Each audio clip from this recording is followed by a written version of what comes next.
So hey guys, welcome back to bit out of the box, जहां coding सीखना और करना है इजी एंड फन। स्वागत है आप सभी का जावास्क्रिप्ट सीरीज के 11th एपिसोड में। और आज हम बहुत ही इंपॉर्टेंट टॉपिक के बारे में डिस्कस करने वाले हैं, जिसको हम बोलते हैं क्लोजर्स।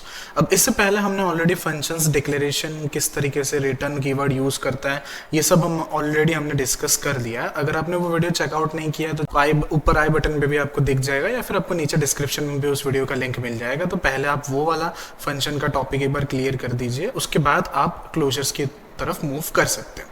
ठीक है, अब इस वीडियो में हम ब्रेक डाउन करेंगे क्लोजर्स क्या होता है, उसका एक्चुअल मीनिंग, कैसे एक इनर फंक्शन आउटर स्कोप के वेरिएबल्स को एक्सेस करता है, लेक्सिकल स्कोप का मीनिंग क्या होता है, और बहुत कुछ।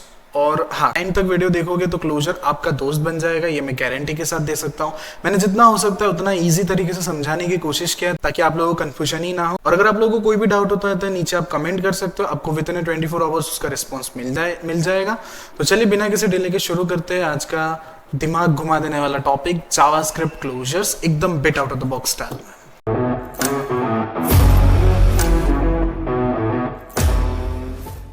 तो वीडियो को स्टार्ट करने से पहले मैं एक बार आप लोगों को पहले क्लोजर का एक डेफिनेशन समझा देता हूं, तो वहां से आप लोगों को बहुत सारी चीजें क्लियर हो जाएगी। उसके साथ साथ लेक्सिकल स्कोप के लिए भी बहुत लोगों को बहुत सारी परेशानी होती है, स्टिल बहुत सारे लोगों को समझ में नहीं आता कि लेक्सिकल स्कोप क्या है। तो मैंने उन चीजों को एकदम ईजी तरीके से विद प्रॉपर डेफिनेशन लिख के रखा हुआ है यहाँ पे, ताकि आप लोग अच्छे से समझ में आवे। So a closure is a function that remembers the variables from it lexical. अब लेक्सिकल मतलब होता है आउटर स्कोप। ठीक है, अब क्लोजर एक ऐसा फंक्शन होता है जिसके पास एक्सेस रहता है वेरिएबल्स का। अगर वो वेरिएबल्स उसके अंदर हमने डिफाइन नहीं किया है तो वो उसके बाहर भी उस चीज को उठा सकता है। कैसे? तो मैं आपको एग्जांपल से बताता हूं। सपोज यहाँ पे मेरे पास में एक फंक्शन है जिसका नाम मैंने रख दिया आउटर। ठीक है, अब ये आउटर फंक्शन के पास में एक नेम नाम का वेरिएबल है, तो मैं सिंपल यहाँ पे नेम नाम के वेरिएबल को कॉल कर देता हूँ और एक नेम नाम के वेरिएबल को मैं यहाँ पे बना भी देता हूँ। अब देखना यहाँ पे ध्यान से आप लोग, ठीक है, और इस आउटर वाले फंक्शन को मैं यहाँ पे कॉल कर देता हूँ। अब ये जो नेम नाम का जो वेरिएबल है वो इस फंक्शन के पास नहीं है, वो फंक्शन के बाहर मैंने डिक्लेयर किया हुआ है। तो जब मैं इस फाइल को रन करूंगा, तो जैसे मैं इस फाइल को रन करूंगा स्टिल मेरे पास उस नेम का एक्सेस रहेगा। तो यही है एक छोटा सा क्लोजर का example. A closure is a function that remembers the variables from it lexical, जिसको हम बोलते हैं outer scope, even after the outer function has finished execution. अब यहाँ पे देख सकते हो जैसे ही मेरा ये फिनिश्ड हो गया उसके बाद भी इस चीज का एग्जीक्यूशन रहता ही है। लेक्सिकल स्कोप मतलब क्या होता है? A function can access variables from its own scope and the scope in which it was defined. अब इस लाइन को मैं समझाता हूं। लेक्सिकल स्कोप का सिंपल इतना ही मतलब समझो कि एक फंक्शन के पास एक्सेस रहता है वेरिएबल्स का, खुद के पास भी, और अगर वो कहीं और में है तो उसके वहां पे भी। अब कैसे? अब यहाँ पे आप लोग ध्यान से समझना कि मैं यहाँ पे एक लेट नाम का वेरिएबल एक और बनाता हूं एंड यहाँ पे मैं उसका नाम दे देता हूं विनय। अब मेरे पास दो वेरिएबल है लेट के, एक है मेरे पास में अक्षय और दूसरे वेरिएबल के अंदर विनय। अब आप लोग ध्यान से समझना, जब मैंने यहाँ पे नेम को लॉक कराया तो आप लोग कमेंट करो मुझे नीचे कि यहाँ पे मुझे कौन सा नेम दिखेगा। मैं जब कंसोल करूंगा तो मुझे ये विनय दिखेगा या अक्षय दिखेगा? तो मैं चाहता हूं आप लोग इसको सोचो और नीचे कमेंट करो ताकि मुझे पता चले कि yes you guys are thinking. तो मैं जैसे इसको रन करूंगा मुझे ये विनय देखने मिलेगा, देखो इस तरीके से। अब ये कैसे हुआ? तो सबसे पहले a function can access variables, एक फंक्शन के पास एक्सेस होता है वेरिएबल्स का from its own scope. Means क्या कि ये इसका ओन स्कोप है, this is what we call own scope, जहां पे ये पूरे स्कोप के अंदर इस फंक्शन के पास में एक्सेस है and the scope in which it was defined. अब इन केस अगर यहां पे उसके खुद के स्कोप के अंदर अगर नेम नाम का कोई भी वेरिएबल नहीं होता है, उस टाइम पे वो क्या करेगा? उसके ऊपर चेक करेगा, इट मींस आउटर स्कोप में चेक करेगा, और जहां पे उसको नेम नाम का वेरिएबल मिल जाता है वो नेम नाम का सिंपल वेरिएबल को क्या करा देगा? नीचे प्रिंट करा देगा। तो आई होप कि आपको ये समझ में आया होगा। मैं इसको फिर से रिपीट करता हूं। A function can access variables from its own scope, मतलब वो खुद के स्कोप के अंदर तो वो चेक कर ही सकता है, and the scope in which it was defined, और उसी के साथ साथ वो उस स्कोप में भी चेक कर सकता है जहां पे उस फंक्शन को को कॉल किया है। मतलब क्या कि ये आउटर वाला जो फंक्शन है वो नेम वेरिएबल को इसके अंदर तो ढूंढ ही सकता है, और उसके साथ साथ में उसको जहां पे कॉल किया है उस पूरे स्कोप के अंदर भी उसको क्या कर सकता है, ढूंढ सकता है। अब मैं इसी चीज को थोड़ा सा और आपको बेटर एग्जांपल के साथ समझाता हूं। सपोज मेरे पास एक और फंक्शन है इस तरीके से, और उस फंक्शन के अंदर मैंने उसके अंदर लिख दिया है इनर। अब आप लोग ध्यान से समझना, अब यहां पे इनर फंक्शन को मैंने अभी तक कॉल नहीं किया। अब अगर मैं इसको रन करता हूं तो मुझे यहां पे कुछ नहीं मिलेगा। क्यों? क्योंकि मैंने इस इनर फंक्शन को कॉल ही नहीं किया, तो मैंने यहां पे जो लिखा है वो कभी रन होने ही नहीं वाला। तो मुझे क्या करना पड़ेगा, सिंपल इस इनर फंक्शन को कॉल कराना पड़ेगा इस तरीके से। अब आप लोग ध्यान से समझो क्या है यहां पे। अब यहां पे मुझे ये जो नेम नाम का वेरिएबल है वो मुझे मिलेगा कि नहीं मिलेगा, आप लोग थोड़ा सोचो। मैं चाहता हूं आप लोग इसको सोचो कि इसके आउटपुट में मुझे ये नेम नाम का वेरिएबल मिलेगा कि नहीं मिलेगा। सो आई होप कि आप लोगों ने सोच लिया होगा। तो मैं इसका आंसर बताता हूं, मुझे ये नेम नाम का वेरिएबल मिल जाएगा। क्यों मिलेगा? क्योंकि डेफिनेशन में तो लिखा हुआ ही है कि सबसे पहले तो वो खुद के स्कोप में ढूंढेगा। अगर उसको खुद के स्कोप में नहीं मिलता है तो वो उस स्कोप में ढूंढेगा जहां पे वो डिफाइन है। अगर उसको यहां पे भी नहीं मिलता है तो वो उसके ऊपर जाएगा, इट मींस एक और जंप करेगा और वो दूसरे स्कोप में डिफाइन मतलब दूसरे स्कोप में ढूंढेगा जहां पे उसका मेन पेरेंट फंक्शन डिक्लेयर किया। और जैसे उसको वो मिल जाता है वो सिंपली मुझे क्या कर देगा, यहाँ पे वो अपना जो नाम है वो मुझे शो करा देगा। So this is the concept of closure, and इस चीज को हम बोलते हैं लेक्सिकल स्कोप। लेक्सिकल स्कोप के अंदर क्या होता है कि कोई भी वैल्यूज होता है वो सारी की सारी वैल्यूज का उसके पास एक्सेस रहता है। सो आई होप कि इसको समझ में आया होगा। अब इसको थोड़ा सा और अच्छे से समझते हैं, ठीक है। अब देखो मैं है ना यहाँ पे क्लोजर्स का कॉन्सेप्ट मैं चाहता तो मैं खत्म कर सकता था, बट अब है ना थोड़ा सा इसको और एडवांस लेवल में आपको मैं बताता हूँ, ठीक है। मैं सिंपल क्या करता हूँ, यहाँ पे इस फंक्शन को नीचे लेके आ जाता हूँ, एंड देन अगर मैं इसको रन करूंगा तो भी मुझे आउटपुट में ये देखने ही मिलने वाला है, ठीक है, कोई प्रॉब्लम नहीं है। अब यहाँ पे ना इस जगह पे मैं एक कीवर्ड का यूज करूंगा रिटर्न। जैसे रिटर्न कीवर्ड का यूज करेंगे ना तो यहाँ पे ये अब इनर फंक्शन कॉल नहीं होगा। अब क्यों कॉल नहीं होगा? क्योंकि ये सबसे पहले एग्जीक्यूट होगा। जैसे ही एग्जीक्यूट होगा वो यहाँ पे दिखेगा कि यहाँ पे रिटर्न कीवर्ड है, और रिटर्न कीवर्ड के अंदर मैं एक फंक्शन को रिटर्न कर रहा हूँ। तो जैसे ये फंक्शन रिटर्न होगा ये सिंपल यहाँ से ये पूरा फंक्शन उठ जाएगा और इस फंक्शन के बदले मुझे यहाँ पे ऐसे दिख जाएगा।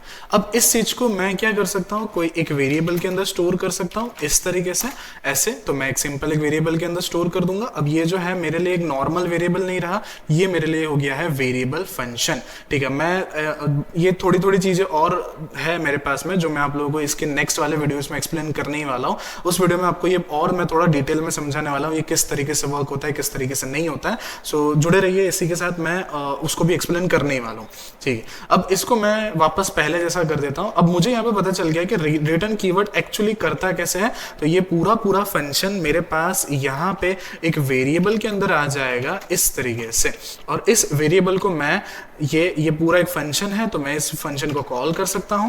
तो मैंने सिंपली क्या किया, इस फंक्शन को कॉल कर दिया।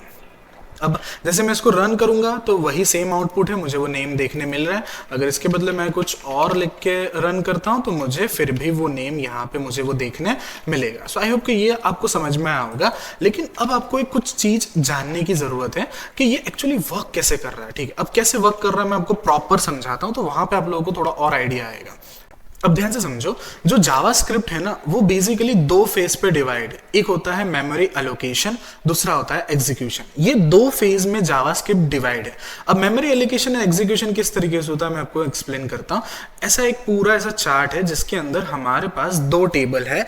एक टेबल के अंदर मेरा पहले यहाँ पे आता है मेमोरी एलोकेशन, जहां पे जिसका जो मेमोरी है सबसे पहले वो मैं भर दूंगा। उसके बाद उस मेमोरी को मैं क्या करूंगा, सिंपली एग्जीक्यूट करूंगा। कैसे, तो वो समझाता हूं। अब देखो सबसे पहले जब ये पूरा रन करेगा तो यहाँ पे देखिएगा ये एक फंक्शन है, ठीक है, ये एक फंक्शन है। तो यहाँ पे मेमोरी एलोकेशन के अंदर पहला मेरे पास में आ जाएगा फंक्शन। दूसरा देखिएगा यहाँ पे एक वेरिएबल है कॉन्स्ट ans करके, तो यहाँ पे मेरे पास दूसरे वेरिएबल के अंदर आ जाएगा ans करके, इस तरीके से आ जाएगा। अब मेमोरी एलोकेशन तो हो गया। अब उसके बाद क्या आएगा, एग्जीक्यूशन का टाइम आएगा। तो जैसे एग्जीक्यूशन का टाइम आएगा तो पहले ये एग्जीक्यूट होगा। तो ये जैसे एग्जीक्यूट होने जाएगा इसके अंदर भी सिमिलरली दो चार्ट फिर से बनेंगे और वो दो चार्ट के अंदर पहला डिवाइड हो जाएगा मेमोरी एलोकेशन और दूसरा डिवाइड हो जाएगा एग्जीक्यूशन। अब यहाँ पे ध्यान से समझना है हमको कि फर्स्ट यहाँ पे मेरे पास में लेट आता है तो मैं यहाँ पे इस नेम को मेमोरी के अंदर इस तरीके से स्टोर कर दूंगा। उसके बाद मेरे पास यहाँ पे दूसरा एक फंक्शन उठ के आ रहा है कुछ इस तरीके से, तो अब मैं क्या करूंगा, इस पूरे फंक्शन को मैं यहाँ पे सिंपल क्या कर दूंगा, नेक्स्ट स्टोर कर दूंगा। अब जैसे ही मैंने मेमोरी एलोकेशन का काम हो गया, मैं नेक्स्ट करने वाला हूं एग्जीक्यूशन। एग्जीक्यूशन के टाइम के अंदर क्या आएगा, ये जो नेम वेरिएबल है उसके अंदर अक्षय लिखा हुआ है, तो इस नेम वेरिएबल के यहाँ पे मुझे भी क्या मिल जाएगा, मेरा एग्जीक्यूट हो जाएगा, अक्षय वेरिएबल यहाँ पे एग्जीक्यूट हो जाएगा। जैसे ही मैं इसको एग्जीक्यूट करने जाऊंगा, इस फंक्शन को एग्जीक्यूट करने जाऊंगा, जावास्क्रिप्ट ये देखेगा कि ये एग्जीक्यूट नहीं करना है, इसको रिटर्न कर देना है जहां से वो आया है वहां पे। इट मींस ये कभी भी एग्जीक्यूट यहां पे होगा ही नहीं, ये पूरा का पूरा फंक्शन उठ के वापस चला जाएगा जहां से उसको कॉल किया। अब कॉल कहां किया हुआ है, तो इस आंसर वेरिएबल के अंदर कॉल किया हुआ, तो ये पूरा जो फंक्शन है वो पूरा फंक्शन इस आंसर वेरिएबल के अंदर आ गया। अब मेन कंसर्न ये है कि अगर ये पूरा का पूरा फंक्शन उठ के इस आंसर वेरिएबल के अंदर आ गया और ये कभी एग्जीक्यूट हुआ ही नहीं, तो ये यहां पे मुझे ये नेम शो कैसे करवा रहा है।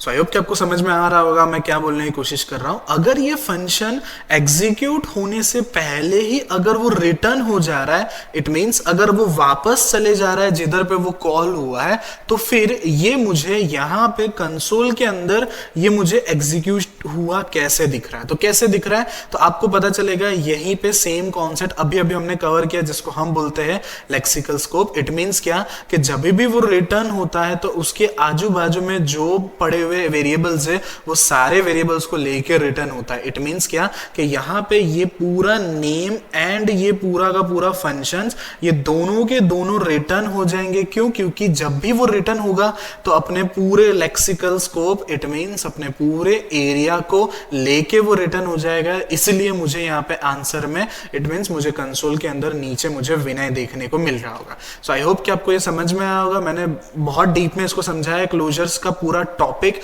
नॉर्मल बेसिक एग्जांपल से भी समझा और साथ ही साथ मैं थोड़ा सा रिटर्न कीवर्ड को यूज करके एडवांस तरीके से भी समझा है। सो आई होप कि आपको ये पसंद आया होगा और आपको ये समझ में आया होगा। अब इसमें कोई भी अगर आपको डाउट है तो एक बार आप फिर से रिपीट कीजिए वीडियो को और उसको फिर से एक बार देखिए, तो तब तक मुझे लगता है आपका डाउट क्लियर हो जाएगा। इफ इन केस अगर आपको स्टिल कोई भी डाउट है तो आप नीचे कमेंट कर सकते हो, तो मैं उसका आंसर दे सकता हूं। तो ये था हमारा क्लोजर का कॉन्सेप्ट। अब आने वाले वीडियोस के अंदर हम लोग और बहुत सारे इंपॉर्टेंट कॉन्सेप्ट डिस्कस करने वाले हैं। आज के सेशन में इतना ही, मिलते हैं नेक्स्ट सेशन में एक और न्यू धमाकेदार टॉपिक के साथ। तो तब तक के लिए बने रहिए, be safe and take care, sayonara.